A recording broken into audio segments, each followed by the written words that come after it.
പുറമെ നോക്കുന്നവർക്ക് ഇന്നും അറബ് ലോകം ഒരൊറ്റ മനസ്സാണ്. എണ്ണപ്പണത്തിന്റെ തിളക്കവും പകിട്ടാർന്ന അമ്പരച്ചുംബികളും കണ്ണഞ്ചിപ്പിക്കുന്ന ആഡംബരങ്ങളും നിറഞ്ഞ ഒരു സ്വർഗ്ഗഭൂമി.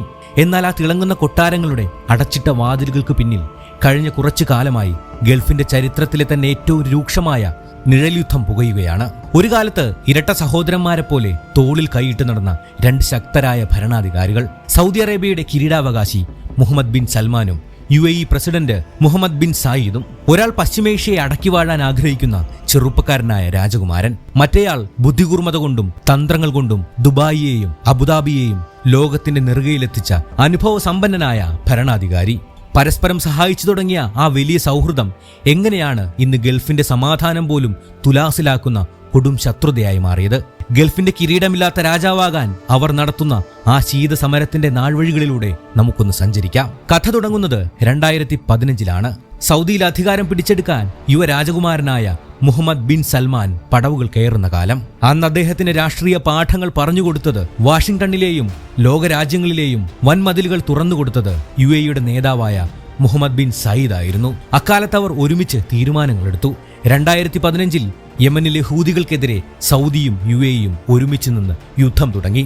2017 അയൽരാജ്യമായ ഖത്തർ തങ്ങൾക്ക് വഴിപ്പെടില്ലെന്ന് കണ്ടപ്പോൾ ഇരു രാജ്യങ്ങളും ഒന്നിച്ചു നിന്ന് ഖത്തറിന് മേൽ ഉപരോധം ഏർപ്പെടുത്തി. സൗദിയെ എണ്ണ മാത്രം ആശ്രയിക്കുന്ന ഒരു യാഥാസ്ഥിക രാജ്യത്തു നിന്നും ആധുനിക ബിസിനസ് സാമ്രാജ്യമാക്കാൻ വിഷൻ 2030 പ്രഖ്യാപിച്ച MBSന് മുന്നിൽ വഴിവിളക്കായി നിന്നത് UAE ആയിരുന്നു. അക്കാലത്ത് ഇരുവരും തമ്മിൽ ഒരു ഭിന്നതയും ആരും കണ്ടില്ല.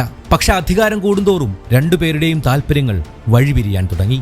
2019 സൗദിയെ അമ്പരപ്പിച്ചുകൊണ്ട് ആദ്യത്തെ പ്രഹരം UAE നൽകി. യമൻ യുദ്ധത്തിൽ തങ്ങൾക്ക് ഇനി താല്പര്യമില്ലെന്ന് പറഞ്ഞുകൊണ്ട് UAE തങ്ങളുടെ സൈന്യത്തെ ഏകപക്ഷീയമായി പിൻവലിച്ചു. സൗദി അവിടെ ഒറ്റയ്ക്കായി. മാത്രമല്ല, തെക്കൻ യമനിൽ സൗദി വിരുദ്ധ വിമതരെ UAE രഹസ്യമായി സഹായിക്കാൻ തുടങ്ങി.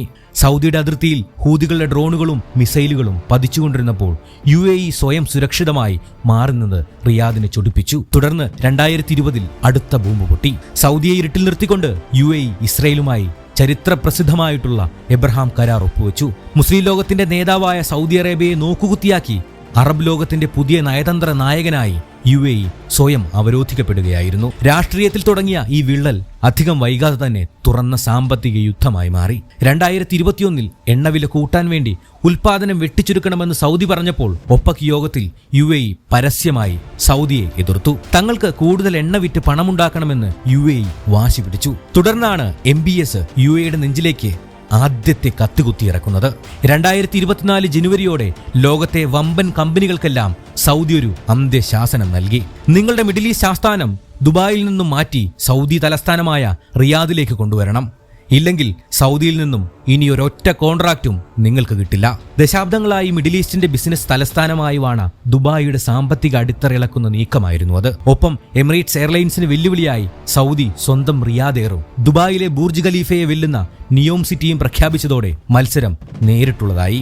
തുടർന്ന് ഇരുവരുടെ ശീതസമരം കടൽ കടന്ന് ആഫ്രിക്കയിലെത്തി. സുഡാനിൽ ആഭ്യന്തര യുദ്ധം പൊട്ടിപ്പുറപ്പെട്ടപ്പോൾ സൗദി സുഡാനി സൈന്യത്തിനൊപ്പം നിന്നപ്പോൾ UAE അവിടുത്തെ വിമത സേനയായ RSFന് രഹസ്യമായി ആയുധങ്ങൾ എത്തിച്ചു കൊടുത്തു. ചെങ്കടലിലെയും ഏതൻ കടലിടുക്കുകളിലെയും തന്ത്രപ്രധാനമായ തുറമുഖങ്ങളുടെ നിയന്ത്രണം ആര് കൈക്കലാക്കുമെന്നതായിരുന്നു ഈ പോരാട്ടത്തിന്റെ പ്രധാന ലക്ഷ്യം. ഒടുവിൽ 2025 ഡിസംബർ 30 കളി കൈവിട്ടുപോയി. യമനിലെ മുഗല്ല തുറമുഖത്തെത്തിയ UAEയുടെ ആയുധ കപ്പലുകൾക്ക് നേരെ സൗദി യുദ്ധവിമാനങ്ങൾ ബോംബാക്രമണം നടത്തി. സഖ്യകക്ഷികളായിരുന്നവർ പരസ്പരം ബോംബെറിയുന്ന അവസ്ഥയിലേക്ക് കാര്യങ്ങൾ എത്തിച്ചേർന്നു. യമനിൽ നിന്നും തങ്ങളുടെ അവസാനത്തെ സൈനികരെയും UAEക്ക് പിൻവലിക്കേണ്ടി വന്നു. ഇന്ന് 2026 എത്തി നിൽക്കുമ്പോൾ ഈ ശീതസമരം അതിന്റെ പാരമ്യത്തിലാണ്. സൗദിയുടെ കടുംപിടുത്തങ്ങളിൽ മടുത്ത് UAE ഒപ്പക് അംഗത്വം തന്നെ ഉപേക്ഷിക്കാൻ തീരുമാനിച്ചു. മറുവശത്ത് സൗദി അറേബ്യ തുർക്കിയോടും പാകിസ്ഥാനോടും ഒപ്പം ചേർന്ന് മക്ക കരാർ എന്ന പേരിൽ പുതിയൊരു സൈനിക സഖ്യമുണ്ടാക്കുമ്പോൾ UAE ഇന്ത്യയോടും ഈജിപ്തിനോടും ഇസ്രായേലിനോടും ചേർന്ന്